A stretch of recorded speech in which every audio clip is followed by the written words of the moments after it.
Conceptos básicos de las relaciones agua, suelo y planta. Escrito por Gabriel Ángela, Carolina Frías, Ramiro Salgado, en la Estación Experimental Agropecuaria de Santiago de Estero. El agua es el principal constituyente de los seres vivos, entre los que se encuentran las plantas, ocupando entre el 75 y el 90% del tejido vegetal, según la especie.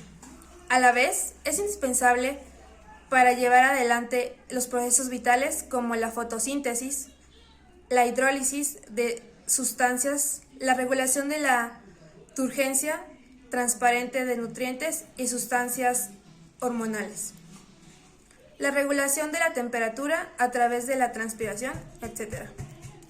Dado que la planta se encuentra anclado en el suelo y circundada en la atmósfera, es necesario comprender las relaciones entre el suelo, las plantas y la atmósfera, como un sistema donde el componente que participa en la interacción es principalmente el agua.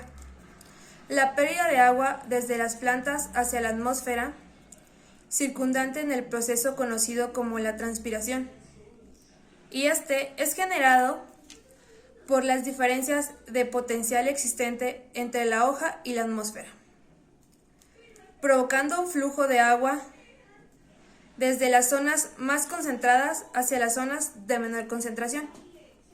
El suelo es el depósito de almacenamiento de agua, aire y nutrientes, desde donde las plantas los extraen.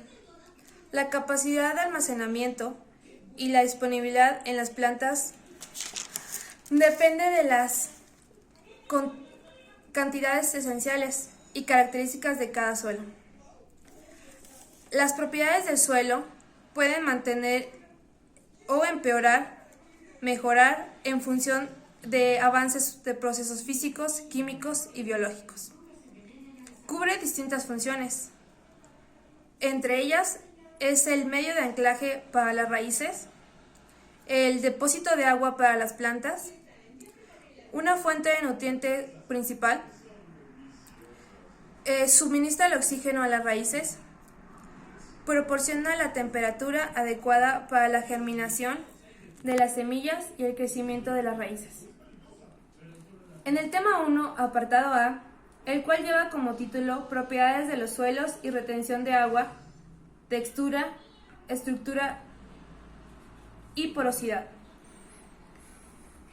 Este compuesto por una fase sólida que corresponde a las partículas minerales cuyos lados se encuentran completamente unidos entre sí,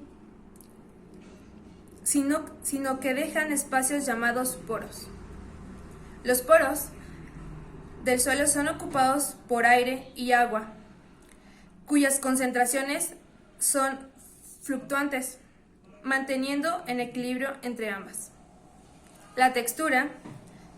Los suelos están formados por partículas minerales, cuyos tamaños y formas varían completamente. Para clasificarlas, se les agrupa en función del tamaño. Una de las clasificaciones más usadas es la propuesta por la USDA, el Departamento de Agricultura de los Estados Unidos. Los suelos son mezclas de estas partículas, por lo tanto, la textura de un suelo depende de las porciones relativas de los diversos tamaños en que se presentan sus partículas minerales, la arena, el limo y la arcilla. Para la identificación de las distintas clases textuales, se usa el diagrama triangular de textura, donde cada textura es representada en las distintas proporciones relativas, desde el 0% al 100%.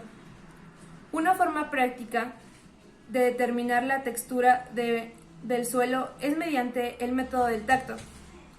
Esta aproxima el tacto de la clase textual, se basa en la respuesta que puede manifestar el suelo frente a un manejo determinado, tal como labranza o su comportamiento frente al agua.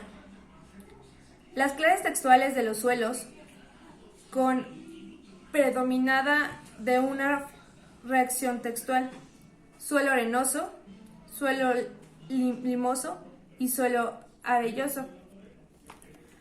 La textura está relacionada con la cantidad total de poros, micro y macroporos, y estos con la capacidad de retener, almacenar y brindar agua a las plantas. Los microporos son capaces de retener el agua de riego, mientras que los macroporos el agua precolada con facilidad. En la estructura, el suelo se define por la forma en que se agrupan las partículas individuales de arena, limo y arcilla. Cuando las partículas individuales se agrupan, toman el aspecto de las partículas mayores y se denominan agregados. La intensidad de agregación depende de la cohesión dentro de los agregados, de la cohesión entre ellos y el contenido de humedad. Las estructuras de suelo pueden clasificarse de la siguiente forma. Uno de ellos es la estructura de granulares y migrajosas. Son particularmente individuales de arena, limo y arcilla, agrupados en grandes, pequeños, casi esféricos. El agua circula fácilmente a través de ellos. Otro de ellos es la estructura en bloques o bloques zambaculares. Son partículas de suelo que se agrupan en bloques casi cuadrados o angulares. Son los bordes más o menos pronunciados. Uno más son las estructuras prismáticas y columnares. Son partículas de suelo que han formado columnas o pilares verticales separados por las fisuras verticales, diminutos pero definidas. Uno más es la estructura laminar. Se compone de partículas de suelo agregado en las láminas o capas finas que se acumulan horizontalmente una tras otra. Los suelos masivos o sin estructura son las partículas que se presentan sueltas o sin formar, agregadas bien cuando se encuentran todas unidas formando una masa de suelo endurecido, sin poderse diferenciar ningún tipo de estructura. Algunas estructuras son más estables que otras, como las granulares, y en bloques que favorecen la entrada de agua en el perfil y su posterior distribución, mientras otras estructuras como las laminares y las columnares, además de las masivas, entendiesen la entrada del agua al perfil y también la distribución.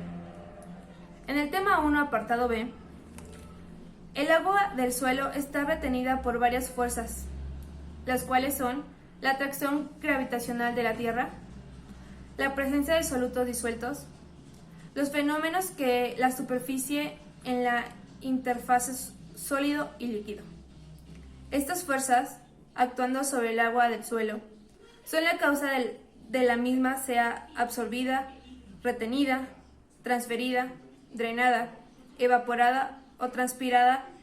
La fuerza con la que el agua es retenida por el suelo depende del contenido hídrico del suelo, y mientras menor sea este, mayor será la cantidad de trabajo necesario para extraerla. A este trabajo se le denomina potencial hídrico total. En el tema 1, apartado C, menciona que la disponibilidad de agua en el suelo determina la mayor o menor dificultad que tienen las raíces para absorberla, de acuerdo al potencial hídrico total. A medida que el suelo se da, el potencial se hace más negativo y aumentando la dificultad de las raíces para absorber el agua. En el tema 2, apartado A, que habla sobre la medición del agua en el suelo. El contenido de agua en el suelo se puede determinar por distintos métodos, que se pueden clasificar en forma genérica en diferentes indirectos: la elección del objetivo de la medición, la superficie de estudio, el grado de presión requerido, frecuencia y el equipamiento de personal disponible. La medición directa de la humedad del suelo se lleva a cabo por medio del método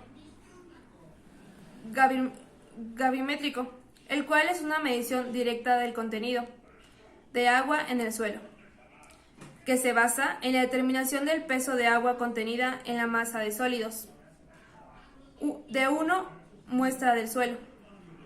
La importancia de conocer el contenido hídrico del suelo es conocer el contenido del agua del suelo que es fundamental para decidir el momento de riego y la lámina a aplicar.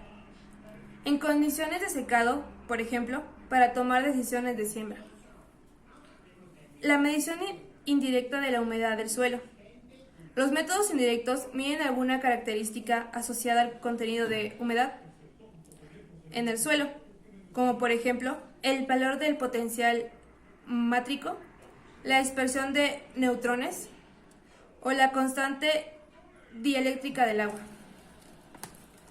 Tema 3, apartado A, que lleva como título Valores característicos del agua en el suelo, agua higroscópica, capilar y de gravitación, la saturación y capacidad de campo, punto de marchitamiento permanente, agua disponible total y el agua fácilmente disponible. El agua en el suelo presenta diferentes tasas de disponibilidad. Para las plantas, estas cantidades de agua disponible están normalmente asociadas a una determinada tensión interna traducida como la presión negativa ejercida por una columna de agua.